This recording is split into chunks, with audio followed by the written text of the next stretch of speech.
L'école de maintien de la paix à Lune-Blondin Bay évalue le premier semestre des 2 masters relatifs au maintien de la paix. C'est à la faveur d'une journée d'échange sur le thème « Analyse sécuritaire des cadres formels des opérations de paix au niveau international, régional et national et la lutte contre le financement du terrorisme ». Levée de la suspension des activités des partis politiques et des activités à caractère politique des associations. La décision a été prise hier en Conseil des ministres. Un ouf de soulagement pour la classe politique qui salue à l'unanimité les autorités de la transition pour cette décision. Célébration de la Journée mondiale contre le travail des enfants. Cette édition est célébrée autour du thème « Respectons nos engagements, mettons fin au travail des enfants ». L'on note environ 160 millions d'enfants à travers le monde qui sont soumis au travail selon l'OIT. Le ministre des Maliens établi à l'extérieur et de l'intégration africaine a lancé hier le projet régional sur la migration. Ce projet qui soutient les déplacés internes et lutte contre les effets des changements climatiques couvre 6 pays du Sahel. Il est financé par le Royaume de Belgique à plus de 3 milliards 280 millions de francs CFA. Merci si vous venez de nous rejoindre sur ORTM1. Bonsoir, bienvenue dans ce 20h. Le Premier ministre, Dr Shogel Kokala Maïga, a reçu cet après-midi le haut-commissaire assistant en charge des opérations du Haut-Commissariat des Nations Unies pour les réfugiés HCR. La rencontre s'inscrit dans le cadre des échanges portant, entre autres, sur la situation des réfugiés du Mali, les perspectives, la situation sécuritaire dans les pays de l'AES, ainsi que de la coordination du retour des réfugiés. Nous vous proposons d'écouter Raouf Mazou au micro de Mamari Kone et de Aliou Touré. À son Excellence le Premier ministre, et nos discussions ont porté sur la situation des réfugiés, des personnes déplacées dans le pays. J'ai d'abord remercié son Excellence le Premier ministre pour la tradition d'hospitalité du Mali. Le Mali reçoit actuellement plus de 100 000 réfugiés de divers pays de la région. Le Mali a aussi un grand nombre de personnes déplacées. Et je lui ai fait un rapport de notre mission à Gao, durant laquelle nous avons vu la solidarité dont font preuve les populations qui abritent les réfugiés et les personnes déplacées. Ce dont nous avons aussi discuté avec son Excellence le Premier ministre, c'est la nécessité de se diriger vers l'autonomisation des populations.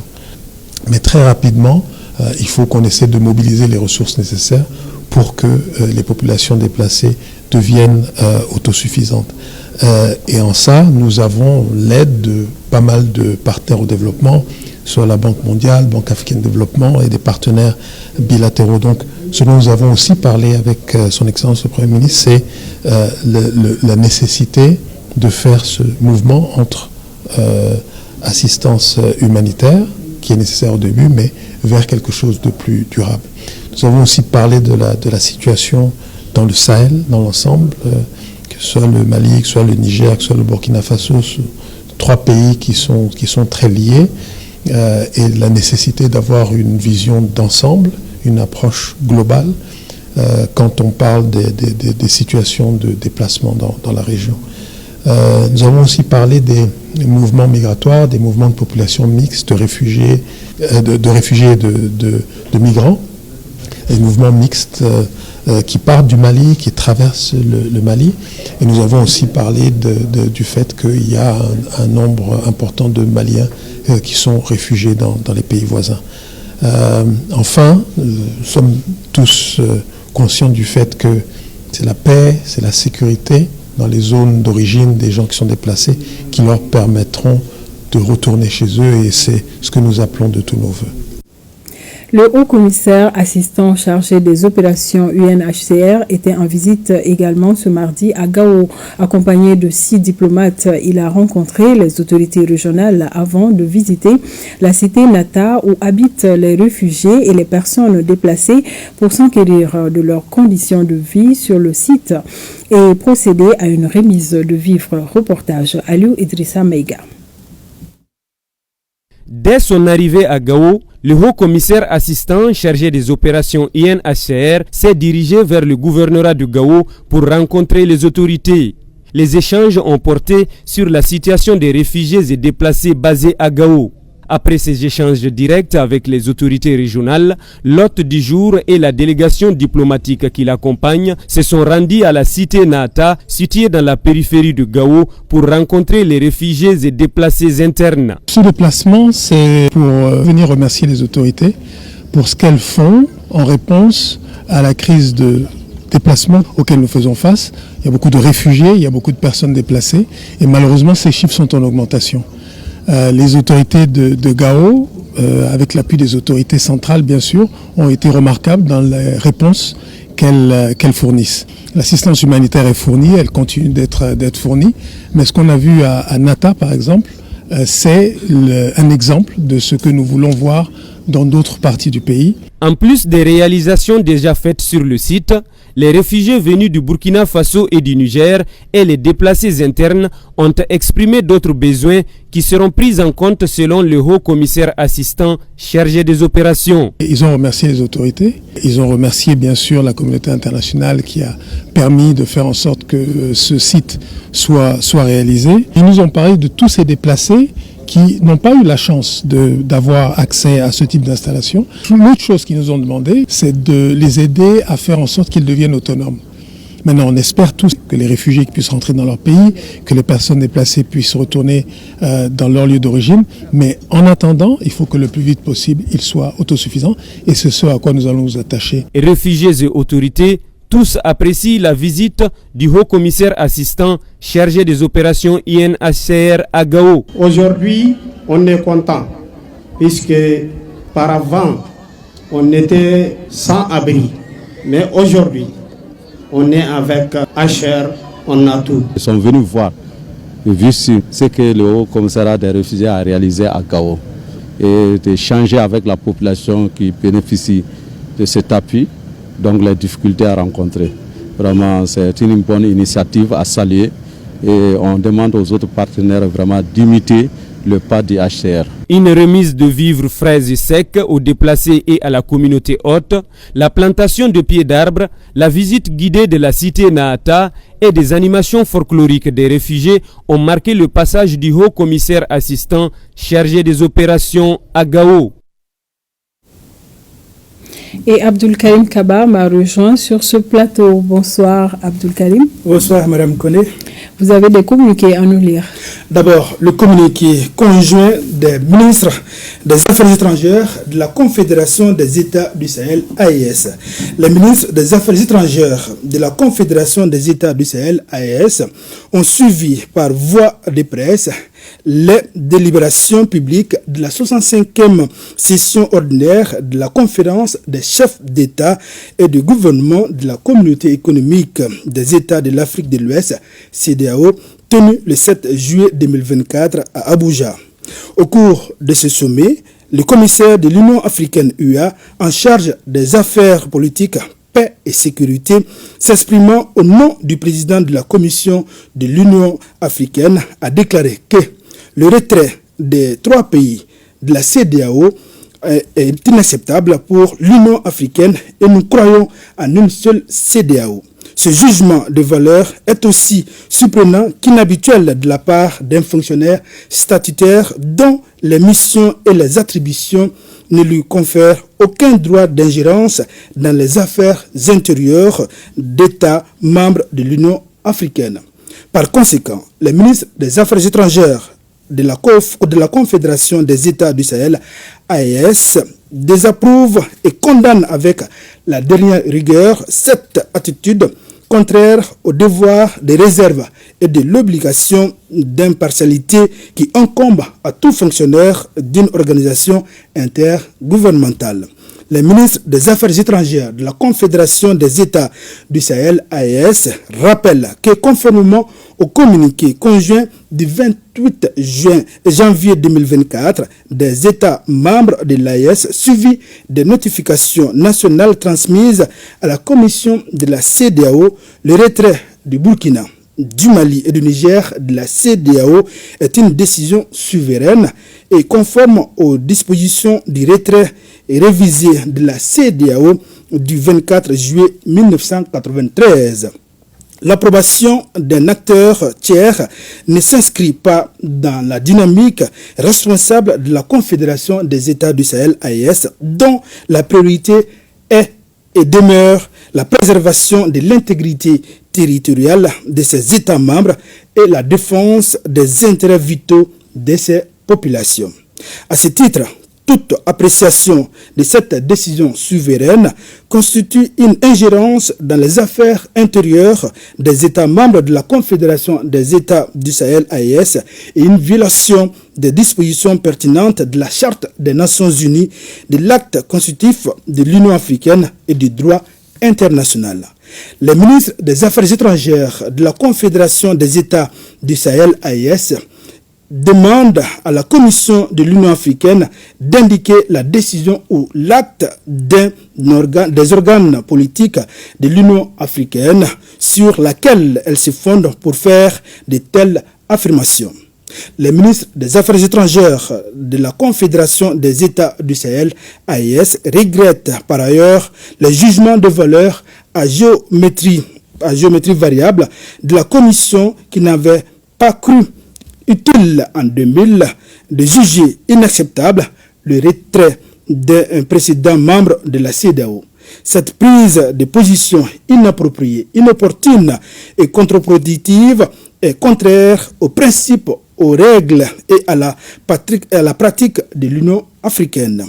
Les ministres des Affaires étrangères de la Confédération des États du Sahel AES rappellent que le Burkina, le Mali et le Niger ont depuis les premières années des indépendances été à la pointe du combat pour l'unité du continent, la défense de sa dignité et la réalisation d'une véritable intégration africaine. Les ministres des Affaires étrangères de la Confédération des États du Sahel, AES, réitèrent la disponibilité de la Confédération à coopérer avec la Commission et les autres organes de l'Union africaine dans le respect strict des choix souverains de ses États membres et des textes de l'organisation continentale. Au regard de la gravité des faits et du précédent regrettable qui pourrait en découler, les ministres des Affaires étrangères de la Confédération des États du Sahel, AES, en appellent aux organes politiques intergouvernementaux de l'Union africaine, à savoir la conférence des chefs d'État et de gouvernement, le Haut Conseil exécutif et le Conseil de paix, sécurité, afin qu'ils veillent au respect scrupuleux de la souveraineté des États membres. Fait à Ouagadougou, Bamako, Niamey, le 11 juillet 2024. Cet autre communiqué, Madame Koné, est sur le même chapitre. L'Association pour le développement du cercle de Bougouni, les États d'Afrique unis, Ma Patrie, l'Afrique, Blond du chef traditionnel de Nyakati, Nyare et chef des familles fondatrices de Bamako, le Bureau national des anciens combattants, le militaire retraité, veuve et victime de guerre du Mali, la coordination des associations et groupements de commerçants d'État du Mali se réjouissent de la création de la Confédération de l'Alliance des États du Sahel, AES. Madame Koné, c'était là la quintessence des communiqués. Merci Abdul Karim Kaba. Et justement, le président du Faso était face aux forces vives de la nation ce matin à Ouagadougou. C'est une rencontre voulue par le capitaine Traoré pour partager avec elle la situation nationale marquée par la guerre lancée contre les terroristes, mais aussi la vision qu'il a pour le Burkina pour les 5 années à venir. Comme il fallait s'y attendre, les questions de défense et de sécurité ont occupé une bonne place du message du président du Faso. Le point du volet défense et sécurité avec Nyakite Da de la RTB. Soit nous les combattons ou ils nous combattent. C'est tout. Voilà qui est dit. Le président du Faso le répète ici. Et avec clarté devant le peuple, Les terroristes sont combattus et le seront davantage et mettent également en garde quiconque se cache derrière un fameux dialogue entre le Burkina Faso et les terroristes qui parcourent le pays. Ces gens se cachent soi-disant derrière un semblant de dialogue ou de négociation. Encore, ils vont vous ramener à traîner dans la boue. C'est ça l'objectif de l'impérialisme, que le fléau dure, que ça dure dans le temps, que vos États ne soient pas structurés et qu'on continue de profiter de vos richesses.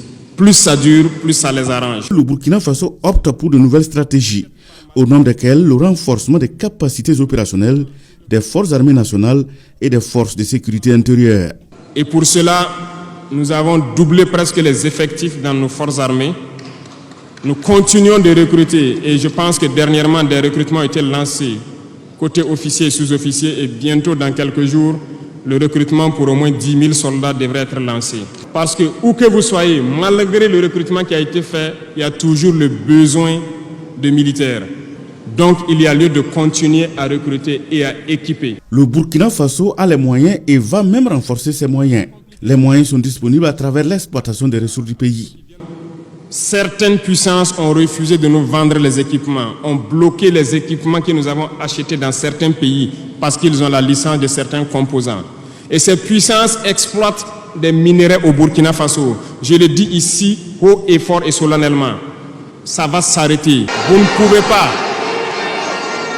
exploiter nos ressources et refuser de nous vendre des équipements, faire bloquer nos équipements. Nous n'allons pas accepter.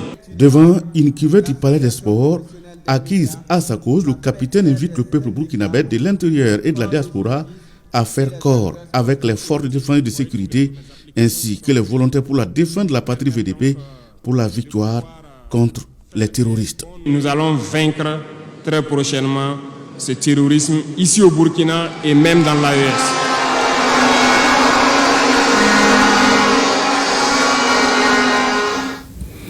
Ici, à Bamako, l'école de maintien de la paix à Lune Blondin Bay évalue le premier semestre des 2 masters relatifs au maintien de la paix. C'est à travers une journée d'échange sur le thème analyse sécuritaire des cadres formels des opérations de paix au niveau international, régional et national et la lutte contre le financement du terrorisme.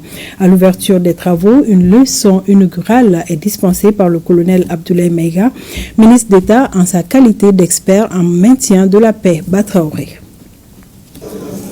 À l'école de maintien de la paix à Lune Blondin Bay, l'introduction des programmes de master est l'une des innovations. Le master en maintien de la paix et reconstruction de l'État post-conflit et celui en criminalité organisée, terrorisme et coopération internationale pénale sont les premiers que l'école offre à ses auditeurs. La rencontre du jour vise à évaluer le niveau de maîtrise des auditeurs des 2 programmes après le premier semestre. Elle se déroule sous le thème « Analyse sécuritaire des cadres formels des opérations de paix au niveau international, régional et national et de lutte contre le financement du terrorisme ». Ce séminaire premier du genre, puisqu'il regroupe en une journée nos 2 masters, nous offrira l'occasion d'entendre nos auditeurs sur des communications qu'ils ont eux-mêmes préparées et développées. Notre objectif est clair. Il s'agit de renforcer les capacités de nos auditeurs afin qu'ils deviennent des acteurs clés, capables d'agir sur les cadres sécuritaires et d'améliorer nos approches pour prévenir et combattre les menaces qui pèsent sur la paix et la sécurité dans le monde. Les programmes étudiés permettent aux auditeurs d'avoir des connaissances dans les domaines de la prévention et la gestion des risques, tout comme la coordination des secours. Dans un monde en mutation continue, où les menaces évoluent constamment, il est crucial de disposer de professionnels bien formés, capables d'anticiper, de prévenir et de répondre efficacement aux situations de crise.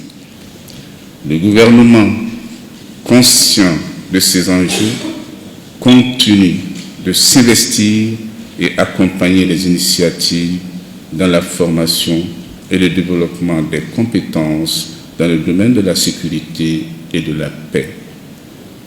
Et le présent séminaire se situe à juste titre dans ces initiatives. L'autre temps fort de cette cérémonie d'ouverture, c'est la leçon inaugurale sur l'analyse sécuritaire des cadres formels des opérations de paix. Elle est dispensée par le colonel Abdoulaye Maïga, ministre d'État, ministre de l'administration territoriale et de la décentralisation, en sa qualité d'expert en maintien de la paix. Ce qu'il faut essentiellement retenir, c'est vrai qu'il faut des opérations de maintien de la paix. Je pense que globalement, de toutes les orientations, ces politiques, c'est dans notre pays. L'enseignement, c'est fondamental, c'est qu'il faut revenir à l'essentiel. Il faut avoir un État viable. Comptons sur nous-mêmes. Je pense que l'expérience de l'aménagement, malheureusement, était là pour sans cesse nous rappeler que les OMP ont des limites. Comment maintenir la paix dans un environnement caractérisé par une confusion presque totale entre des groupes armés et des groupes terroristes. Plusieurs communications sont au programme de la journée d'échange. Elles portent notamment sur l'approche transnationale contre le terrorisme et la criminalité organisée et les opérations de paix face aux mutations en Afrique. Vous le savez, le décret qui suspendait les activités des partis politiques et les activités à caractère politique des associations arrêtées depuis le 10 avril dernier a été levé hier mercredi en Conseil des ministres. Et ça a été un ouf de soulagement pour la classe politique qui salue à l'unanimité les autorités de la transition pour la décision. Aridou Matina s'est rendu dans le QG de certains partis politiques. Suivons. Nous avons vu au Conseil des ministres hier qu'il y a un projet de décret portant lever les suspensions des activités des partis politiques.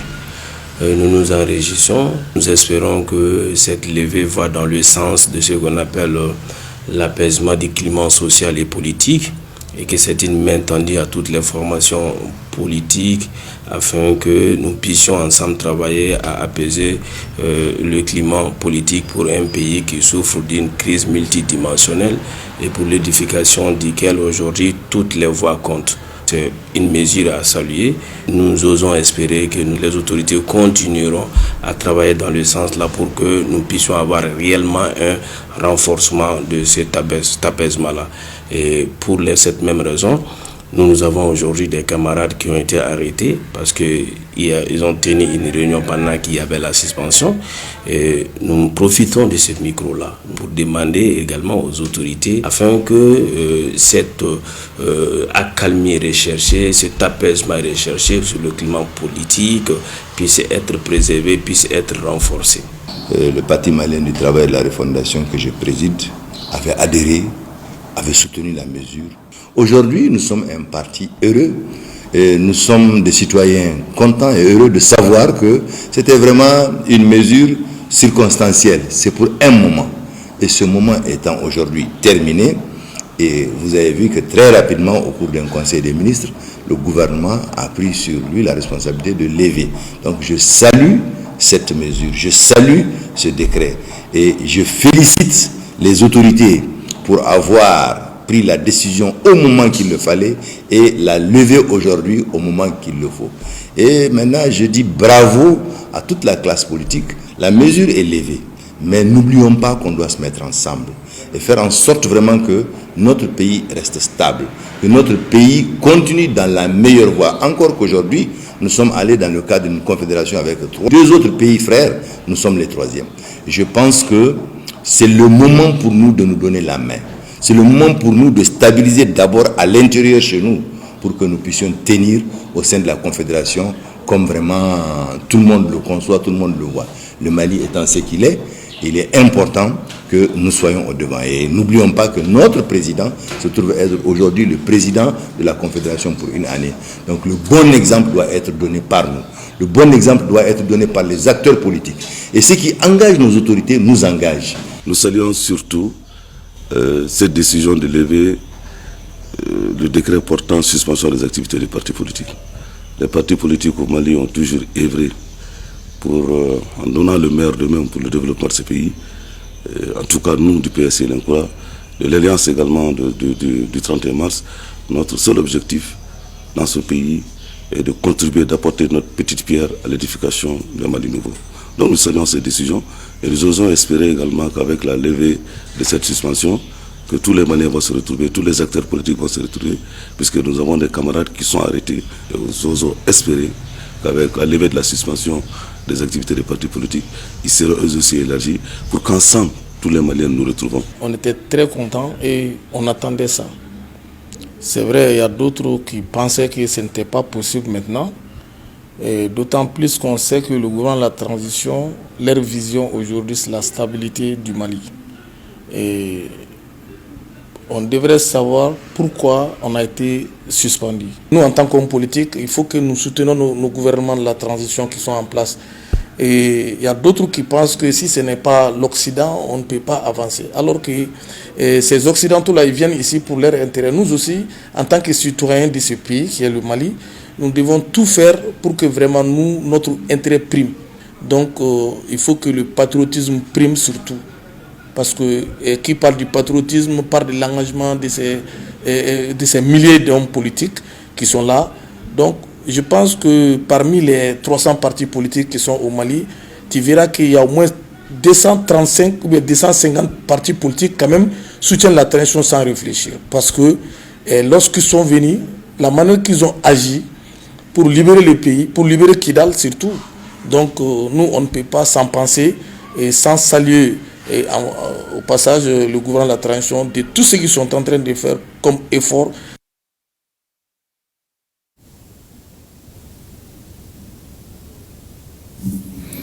La réunion du Comité national de pilotage des mécanismes d'investissement en consolidation de la paix au Mali s'est tenue cet après-midi au ministère des Affaires étrangères et de la coopération internationale. Cette rencontre avait pour but de faire une évaluation du portefeuille du Fonds pour la consolidation de la paix et du Fonds Femmes, Paix et Action humanitaire. Il ressort de cette rencontre que plus de 40 milliards ont été investis par les partenaires du Mali pour accompagner notre pays dans la consolidation de la paix. Mamadou Fane. Le Fonds pour la consolidation de la paix et le Fonds Femmes, Paix et Action humanitaire sont deux fonds mis en place par le système des Nations Unies pour répondre aux besoins immédiats des pays sortant des conflits. Au Mali, plus de 40 milliards de francs CFA ont été décaissés pour accompagner les autorités dans la stabilisation du pays à travers des projets mis en œuvre par les organisations de la société civile. Ce premier comité de pilotage est donc une évaluation à mi-parcours des projets exécutés dans plus de 40 localités du pays. Il s'agit pour le moment donc de 3 fonds sur lesquels nous travaillons ensemble. Le premier, c'est le Fonds de consolidation de la paix, le secrétaire général des Nations Unies, qu'on appelle PBF. Il s'agit aussi des fonds Femmes, Paix et Action humanitaire. Et nous envisageons aussi d'autres fonds que nous allons mettre sur pied, mais ce que nous prévoyons, c'est au lieu de monter d'autres comités de pilotage, que tout fonds qui soit établi, qui c'est dans le domaine de la paix, de la cohésion sociale, de la résilience, qu'on amène ça sous le même embrayage et que ce comité de pilotage fasse lieu de repositoire de la gouvernance de tous les fonds qu'on va établir.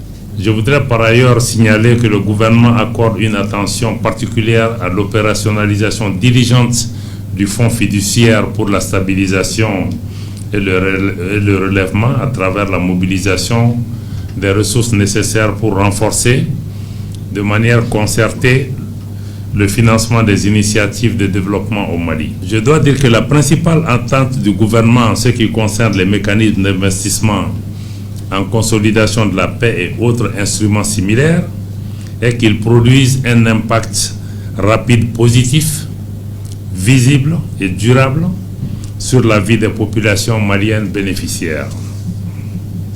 Pour nous, cette approche est de nature à réduire les vulnérabilités, mais aussi de favoriser un environnement propice à l'épanouissement socio-culturel des communautés, notamment les femmes et les jeunes. Il s'agit au sortir de ce comité d'avoir l'adhésion des différents partenaires techniques et financiers, des communautés bénéficiaires et le gouvernement pour le renforcement des actions sur le terrain, gage d'une paix et d'une cohésion sociale durable. Environ 160 millions d'enfants à travers le monde sont soumis au travail selon l'Organisation internationale du travail OIT.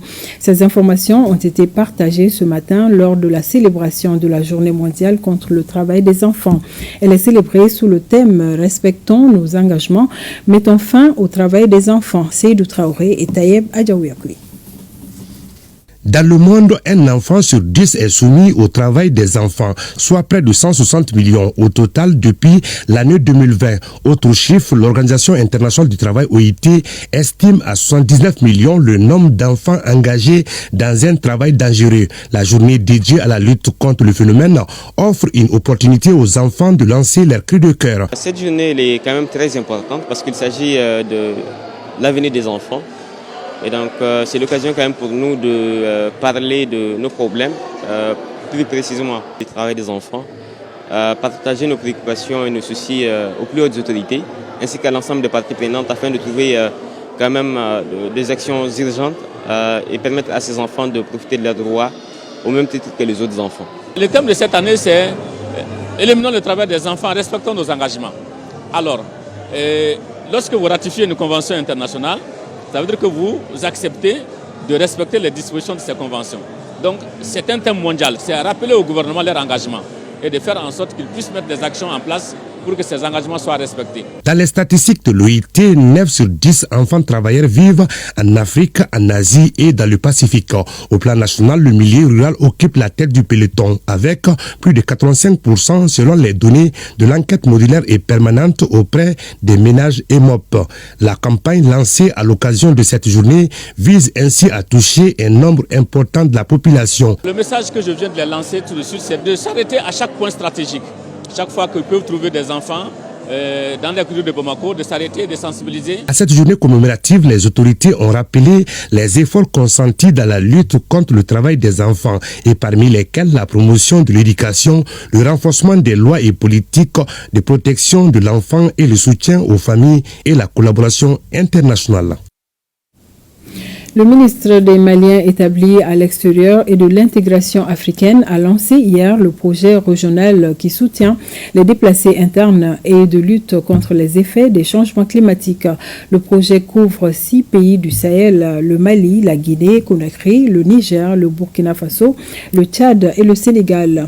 Il est financé par le Royaume de Belgique à hauteur de plus de 3 milliards 280 millions de francs CFA. Youssouf Diakité, Gaussou Achtouré. Ce projet régional Nexus Environnement Migration, qui s'intéresse particulièrement aux personnes déplacées internes, est officiellement lancé ici par le ministre des Maliens établi à l'extérieur et de l'intégration africaine. L'une des composantes phares du projet, c'est le renforcement des données relatives aux déplacements internes et transfrontaliers au Sahel.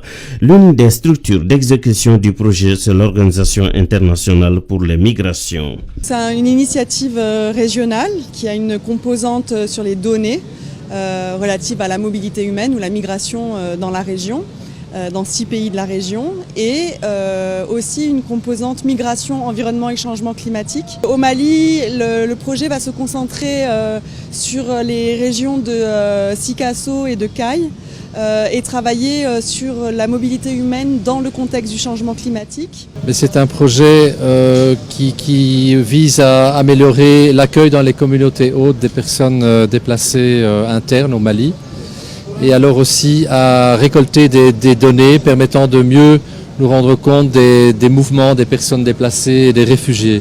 Le ministre des Maliens établi à l'extérieur et de l'intégration africaine s'est réjoui particulièrement du lancement de ce projet régional à multiples objectifs, notamment l'appui aux personnes déplacées et la lutte contre les effets des changements climatiques. Depuis 1990, les groupes d'experts intergouvernemental sur l'évolution du climat a fait le constat que l'impact le plus marqué de l'évolution du climat pourrait être ressenti au niveau des migrations humaines. Cette prévision est devenue aujourd'hui plus réelle au point que le changement climatique tend à devenir l'une des causes principales des migrations actuelles, en particulier au Sahel. Dans un rapport publié en septembre 2021, la Banque mondiale avait signalé que les changements climatiques constituent un facteur de migration de plus en plus puissant qui pourrait contraindre d'ici 2050 quelques 216 millions de personnes dans le monde en développement à migrer. Cette situation nous interpelle et appelle à l'action pour contenir les effets des changements climatiques sur les mobilités.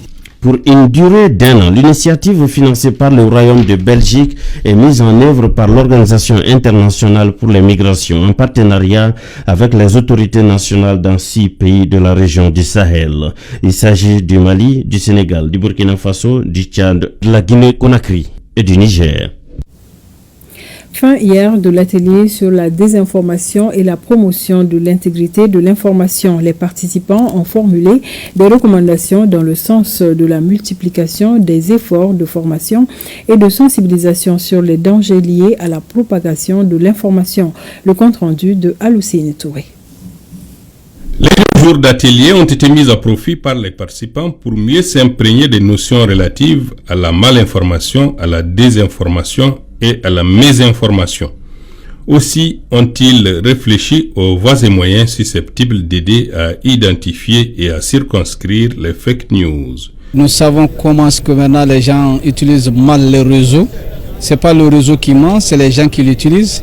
Ils mentent sur les gens, ils déforment, ils font des deepfakes, ils font des fake news. Et on a compris qu'il y a le MDM qui est la mauvaise information, la désinformation, la malinformation. On a échangé entre nous, participants, pour voir comment est-ce que nous, en tant que société civile, en tant qu'institution, en tant que journalistes, nous pouvons contribuer afin de mieux réglementer tout ce qui est en rapport avec la désinformation et également voir quelles solutions, quelles recommandations nous pouvons faire dans ce sens-là. L'enseignement qu'on a pu tirer de ces 2 jours de rencontre, c'est que nous fassions beaucoup attention, que tout ce que nous allons donner à travers nos radios, que nous ne soyons pas des sources de désinformation. Parce que qui parle de radio parle de crédibilité, parle de vérification de l'information. Vraiment ça doit vraiment nous guider dans tout ce que nous faisons et tous les jours. Le président de la haute autorité de la communication a engagé les participants à faire bon usage des termes de l'atelier en les vulgarisant autour d'eux. Durant cet atelier, nous avons eu l'opportunité d'approfondir notre compréhension des mécanismes de la désinformation, de partager des expériences et des stratégies efficaces et de réfléchir ensemble aux meilleures façons de répondre à ce défi. Les discussions ont été riches et variées. Et les idées échangées ici sont précieuses pour notre mission commune d'information et de régulation. Il est maintenant de notre responsabilité de faire vivre les idées et les solutions que nous avons explorées ici. Je vous encourage tous à continuer à collaborer, à partager vos connaissances et à travailler ensemble pour créer des stratégies efficaces contre la désinformation. Le président de la HAC a auparavant demandé aux exploitants d'entreprises de radiodiffusion de se mettre en règle vis-à-vis de la réglementation en vigueur. Aussi a-t-il mis en garde contre la diffusion de la publicité non autorisée. Suite à la décision du gouvernement de lever de suspension des activités des partis politiques, nous avons reçu des messages de remerciement. L'Alliance malitanienne, la Convention sociale démocrate CDS Mogotikia, le Congrès pour la démocratie et le progrès, le Fonds uni pour la sauvegarde de l'intégrité du Mali, l'Alliance du 22 septembre Faso Djokan salue la levée des mesures de suspension des activités des partis politiques et des activités à caractère politique des associations. Atelier d'information et de sensibilisation à l'intention des PME, PMI du domaine de l'élevage sur le processus de restructuration et de mise à niveau des entreprises financé par la BAD et mis en œuvre par le projet d'appui à la compétitivité de l'économie malienne PASEM. La présente session vise à outiller les acteurs industriels du sous-secteur de la filière viande pour l'amélioration de la compétitivité de leur entreprise en création d'emplois, de richesses et de valeur ajoutée. Aridou Matina. Conçu et élaboré pour une meilleure contribution de l'industrie malienne au PIB, le projet d'appui à la compétitivité de l'économie malienne PASEM, financé par la BAD, entend à travers cette session informer et sensibiliser les PME-PMI du secteur de l'élevage sur le processus de restructuration et de mise à niveau des entreprises. La démarche vise à améliorer la compétitivité de l'entreprise en création d'emplois. Le présent atelier, qui s'inscrit dans le programme d'activité 2024 du Bremen, a pour objectif de sensibiliser 100 promoteurs d'entreprises du secteur élevage dans les régions de Kayes, Koulikoro, Ségou, Sigasso et du district de Bamako, en vue d'une sélection de 20 entreprises pour leur accompagnement sous financement de la BAD à travers le projet d'appui à la compétitivité de l'économie malienne, PASEM. 2 jours durant, vous aurez droit à une animation d'un module d'information et de sensibilisation sur les avantages du programme. Aujourd'hui, nous sommes réunis autour d'une activité qui concerne les PME, parce que quand on parle de compétitivité de l'économie, il s'agit directement, on s'adresse aux entreprises. Donc ici, ce projet va s'occuper surtout des entreprises qui sont dans la filière bétail-viande. C'est pour voir comment on peut stimuler la croissance au niveau de ce sous-secteur, favoriser l'exportation de la viande à travers le Mali. Les PME-PMI de la filière viande qui prennent part à cette session de 2 jours s'adapteront au terme de l'atelier aux tendances du marché et bénéficieront également de plans de restructuration et de mise à niveau. Le projet d'amélioration du secteur d'électricité au Mali a tenu sa 8e session de son comité de pilotage. Au cours de cette session, les membres du comité se pencheront sur l'adoption du compte-rendu de la 7e session et examiner l'état d'exécution des recommandations. Ibrahim Kaoukounate et Abdoulaye Samaki. Améliorer la desserte de notre pays en électricité, telle est la mission assignée au projet d'amélioration du secteur de l'électricité au Mali. Cette rencontre permet aux membres du comité de pilotage de faire le point à mi-parcours de l'état d'exécution des activités menées par le PASEM. On a déjà un taux de décaissement de 50% et les activités, on a plus de 40% de taux d'exécution du budget. Et en plus de ça, on a pu évoluer sur une activité principale qui est la construction d'une ligne haute tension et amélioration des postes entre le poste de Balengue et le poste de Darsala. Donc ce contrat il est signé et il commence son exécution dans les prochains jours. Donc c'est une activité principale du PASEM. Donc je peux dire que je suis satisfaite parce que c'est la base même du projet d'amélioration du secteur de l'électricité au Mali. Financé par la Banque mondiale, le PASEM vise à accompagner le secteur de l'énergie à travers l'amélioration de la continuité et la qualité du service public.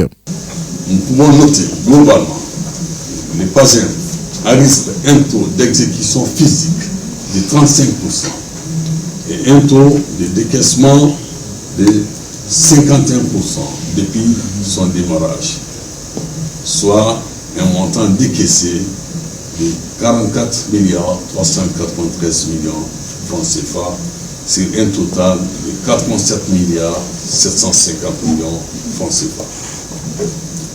En ce qui concerne le programme de travail et de budget annuel de l'exercice en cours, le taux d'exécution du budget au 31 mai 2024 est de 17%, soit un montant décaissé de 2 677 millions de francs CFA sur un total de 15 768 millions de francs CFA. Une amélioration significative de ce taux a été enregistrée durant le mois de juin 2024, notamment par le lancement des activités lignes et postes pour un montant de 6 292 millions de francs CFA, soit une augmentation de plus de 40%. Au sortir de cette session, les participants vont apprécier et réajuster le contenu afin de proposer un document fiable. Sur un autre plan, 2 châteaux d'eau viennent d'être inaugurés à Fardjougou dans la commune de Kassoro et à l'école fondamentale B de Badenko dans la commune de Sebekoro, région de Kita. L'initiative s'inscrit dans le cadre des œuvres sociales du président de la transition, colonel Assimi Goïta de Kita, Mamadi Aliou Bari pour l'ORTM. Dans le village de Badenko, commune de Sebekoro, Faradjougou, commune de Kassaro, les communautés ont bénéficié de forages d'équipage modernes et l'eau potable y coule à flot. L'avènement de ces infrastructures hydrauliques de dernière génération chez les communautés a été un ouf de soulagement.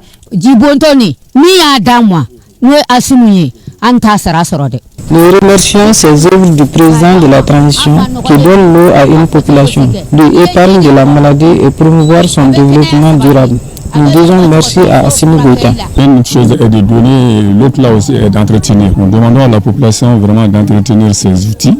Et nous, en tant que mairie, on donne l'assurance au président de la transition. Ce qui est de l'entretien, la mairie va s'occuper. Cette cérémonie de remise d'un château d'eau constitue une nouvelle victoire pour la transition dans le combat quotidien afin de permettre l'accès à l'eau potable des populations les plus défavorisées au Mali. Bravo la transition, parce que depuis l'indépendance à nos jours, dans les villages qui ont bénéficié entre d'une source d'eau potable. Et quand on l'a, et d'une manière gratuite, moi je crois que vraiment c'est à saluer. L'initiative est venue du jour de l'investiture du président de la transition, où il a décidé de mettre de son fonds de souveraineté au service des Maliens. Le président de la transition, à travers les œuvres sociales, veut montrer sa solidarité et son engagement envers le peuple malien en général et les plus démunis en particulier. L'occasion était bonne pour les bénéficiaires de réaffirmer leur attachement aux idéaux du président de la transition. Ils ont surtout formulé des bénédictions pour la continuité et la réussite de la transition au Mali. À Kati, le comité de suivi et évaluation de la mise en œuvre des recommandations sincères ANR vient de procéder à la restitution du rapport final des assises nationales de la refondation. À Mopti également, le rapport a été présenté aux forces vives de la région. Les comptes rendus de Boubacar Bablé Touré et de Boubacar Sankare. Lorsqu'on demande au peuple de se prononcer et faire des recommandations sur la refondation du pays, il est important, voire nécessaire, de rendre compte au même peuple sur le niveau de mise en œuvre des recommandations. C'est tout le sens de cette journée de restitution du rapport final des Assises nationales de la refondation ANR par le point focal du comité de suivi de la mise en œuvre des recommandations sincères ANR de Kati aux populations des cercles de Kati, Sibi et Negela. Les populations ont fait des propositions pendant les ANR. Je crois que c'est le moment idéal maintenant de leur rendre compte, de leur restituer ce que nous avons, ce qui a été fait, ce qui reste à faire, pour qu'on puisse au moins savoir où est-ce que nous allons partir. Ils ont à peu près 517 actions qui sont en programme. Ils ont choisi 55 prioritaires. Et en même temps encore, ils ont 153 actions qui vont se dérouler tout au long de la transition. Et il y a 309 qui doivent être réalisés après la transition. L'un des problèmes de nos processus au Mali, c'est le manque de restitution. C'est pourquoi le président de la transition a décidé de mettre en place un comité pour permettre aux Maliens non seulement de faire l'état d'exécution des recommandations et de partager aussi avec les populations leurs préoccupations pour que nous puissions une fois de plus gérer ce pays-là de façon paisible. On prit part à cette journée de restitution les chefs de village, les légitimités traditionnelles, les femmes et les jeunes du cercle de Kati, Sibi et Negela dans la région de Koulikoro. Une délégation du sincère ANR, comité indépendant de suivi et évaluation des recommandations des assises nationales de la refondation en mission à Mopti, a partagé avec les forces vives de la 5e région le rapport annuel 2023 de la mise en œuvre des recommandations des ANR. Son Excellence, le président Assimi Goïta, a instruit aux sincères de prendre les dispositions pour aller partout où existent les Maliens, à l'intérieur comme à l'extérieur, pour pouvoir faire la restitution du contenu du rapport. Le rapport indique que sur les 55 actions prioritaires à mettre en œuvre pendant la transition, 20 ont été réalisées telles que l'adoption de la Constitution et la moralisation des examens, 33 sont en cours de réalisation et 2 n'ont commencé. En ce qui concerne les 153 actions prioritaires complémentaires, 10 ont été réalisées comme la construction de centres de dialyse et l'appui aux veuves et orphelins de guerre. 110 sont en cours de réalisation et 13 n'ont commencé. Et sur les 309 actions non prioritaires, 19 ont été réalisées, 121 sont en cours de réalisation et 169 n'ont commencé. La résolvabilité revêt un caractère binaire, c'est-à-dire il faut avoir un rendement dans le sens de l'application des principes et il faut avoir un rendement dans le cadre du compte rendu aux différentes populations et aux bénéficiaires. Ça résume réellement tout ce qui se passe maintenant dans le cadre de l'application de la refondation. Les populations sont en train de suivre avec un intérêt certain. Ce rapport fait l'état de la mise en œuvre des recommandations des ANR pendant la période allant du 1er janvier 2023 au 31 décembre 2023. Remise à Koutchala d'un don de 14 tonnes de petits milles aux FAMA par l'EPMA. Ensemble pour le Mamala, le gouverneur à son tour a remis ce jeudi ce don aux forces de défense et de sécurité de la région. Pour plus de détails, écoutons le gouverneur de région, général Abdoulaye Sissé, au micro de nos correspondants régionaux, Brahima Kone et Amadou Dolo. Nous sommes réunis ce matin 11 juillet 2024 pour témoigner notre reconnaissance aux patriotes qui composent l'association Ensemble pour le Mamala par leurs gestes combien nobles et concrets à travers la donation de 14 tonnes de petits milles aux veuves et orphelins des FAMA tombés sur le champ d'honneur. Au nom des plus hautes autorités, qu'ils en soient remerciés. Le but de l'association est d'unir l'ensemble des communautés, d'œuvrer constamment pour la paix, la cohésion sociale et le développement social intégré des communautés. Elle est la fêtière des associations de communautés du Mamala.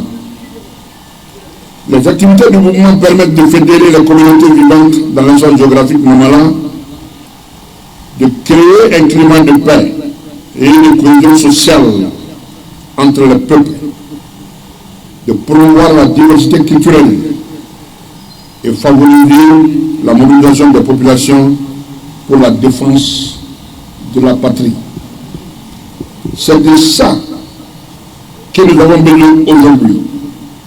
Vive la FAMA, qu'ils vivent le Mali. Que le bon Dieu nous accompagne. À Bamako, le ministre de l'Artisanat, de la Culture, de l'Industrie hôtelière et du Tourisme a présidé ce matin l'ouverture d'une formation de 30 guides touristiques venus du Niger, du Burkina Faso et du Mali. La formation de 4 jours porte entre autres sur les techniques de guidage du tourisme, la sécurité des clients, les notions de sécurisme. Moussa Kamara. Cette rencontre vise à renforcer les capacités des 30 guides venus des pays de l'AES. La session qui dure 4 jours abordera plusieurs thématiques. Nous avons 8 modules et ces 8 modules vont être exécutés sous forme de partage d'expérience entre les participants. Et ces modules vont porter entre autres sur la généralité sur les métiers de guidage, qui on appelle guide, qui peut faire cette profession au regard des réglementations du Mali, du Niger et du Burkina Faso. Un des modules va également porter sur les techniques de guidage, quelles sont les stratégies à mettre en place pour une meilleure prise en charge de la clientèle. Cette session de formation contribue au développement du tourisme en Afrique. Les acteurs de l'industrie du voyage apprécient. Nous disons que c'est une formation qui vient à point nommé. Nous l'attendons de cette formation depuis des années pour que nos États puissent prendre en compte la capacité des guides à accueillir les touristes. Avec cette session de formation, on est là en train de combler ce gap que nous ressentons chaque fois dans nos exercices de notre métier.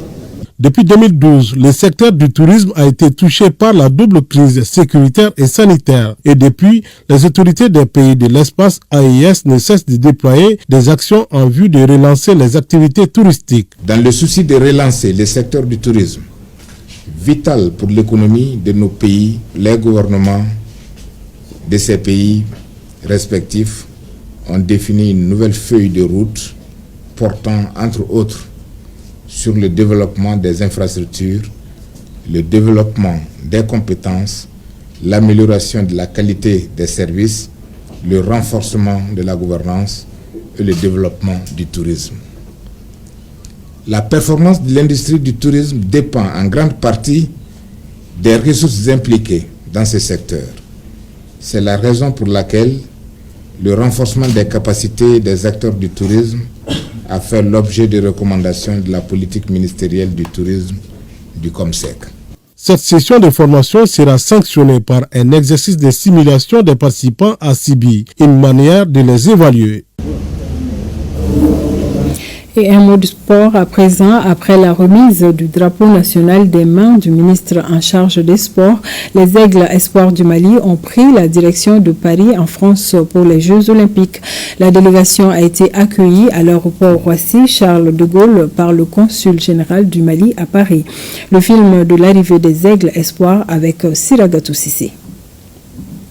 C'est une équipe des ex-espoirs confiante qui débarque sur le sol français, le drapeau du Mali en main. Les joueurs, le staff technique et la délégation officielle sont accueillis à l'aéroport Roissy-Charles de Gaulle par le consul général du Mali à Paris avec les honneurs. Les Maliens sont là. Ils sont debout comme un homme pour vous soutenir, pour vous accompagner. Vous venez pour un grand événement, les Jeux Olympiques. Et pour cela, je vous demande de promouvoir l'esprit olympique, de faire montre de fair play dans tous vos actes, sur le terrain, en dehors du terrain, d'être des ambassadeurs du Mali. Aux Jeux Olympiques, le Mali sera représenté dans d'autres disciplines. Nous avons l'athlétisme, la natation, la boxe et le taekwondo. Donc ça, c'est les places d'universalité.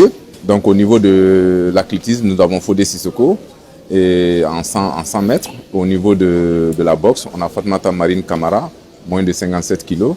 Au niveau de la natation, on a Alexien Kouma, au niveau du 100 mètres nage libre.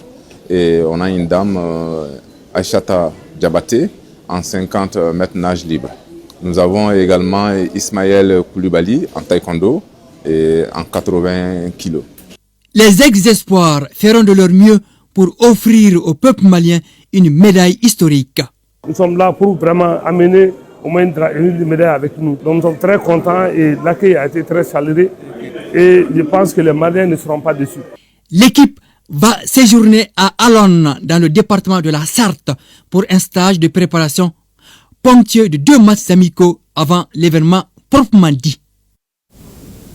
Et à suivre après ce journal, un magazine sur le programme spécial d'aide aux associations et fondations sur les activités phares menées par cette association. Un magazine en Bamanakan juste après cette édition. C'était l'essentiel de ce 20h. Merci de nous avoir suivis. Excellente soirée à tous.